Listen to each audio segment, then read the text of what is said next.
ഇത്രയും സീനിയർ ആയ ഒരു വനിതാ നേതാവിനെ പൊതുവേദിയിൽ വെച്ച് പരസ്യമായി ശാസിക്കുന്നത് അത് ചീത്തവിളിയാണ്, പച്ചക്കങ്ങ് ചീത്ത വിളിക്കുകയാണ്.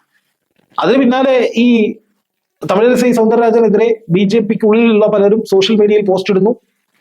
അണ്ണാമലയെ പിന്തുണയ്ക്കുന്ന വിഭാഗം അവർക്കെതിരെ രംഗത്ത് വരുന്നു. അതുപോലെ തന്നെ അണ്ണാമലയ്ക്കെതിരെ സോഷ്യൽ മീഡിയയിൽ ഉൾപ്പെടെ BJPയിലെ ഒരു വിഭാഗം ശക്തമായി രംഗത്തിറങ്ങുകയും ചെയ്തിട്ടുണ്ട്. അപ്പോൾ കൂട്ടയടിയാണ് അവിടെ കൂട്ടയടിയാണ്. അണ്ണാമലയെ ചുമതല ഏൽപ്പിച്ചതിന്റെ പേരിൽ കേന്ദ്രത്തിലും അങ്ങോട്ടും ഇങ്ങോട്ടും വാക്കുതർക്കങ്ങൾ ഉണ്ടാകാം. ദക്ഷിണേന്ത്യ നഷ്ടപ്പെട്ടതിന്റെ പേരിൽ ഈ ചാണക്യ തന്ത്രജ്ഞൻ എന്നൊക്കെ പറയപ്പെടുന്ന അമിത്ഷായ്ക്കെതിരെ വിമർശനങ്ങൾ ഉണ്ടാകാം.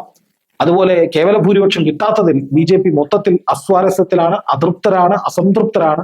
അതായത് പ്രധാനമന്ത്രി പദം വീണ്ടും മോദിയെ തേടിയെത്തിയിരിക്കുന്നു. അതുപോലെ തന്നെ BJP മൂന്നാമതും NDA അധികാരത്തിൽ വന്നു എന്നൊക്കെ അവർക്ക് അവകാശപ്പെടാം, അഹങ്കരിക്കാമെങ്കിലും ഉള്ളിലെ അവസ്ഥ അതിദയനീയമാണ്. തമ്മിൽ തല്ലി പൊട്ടിച്ചിതറാൻ പോവുകയാണ് എന്നതിന്റെ കൃത്യമായ സൂചനയാണ് അമിത്ഷായുടെ മുഖത്ത് കാണുന്ന ക്രൗര്യം, ക്രോധം.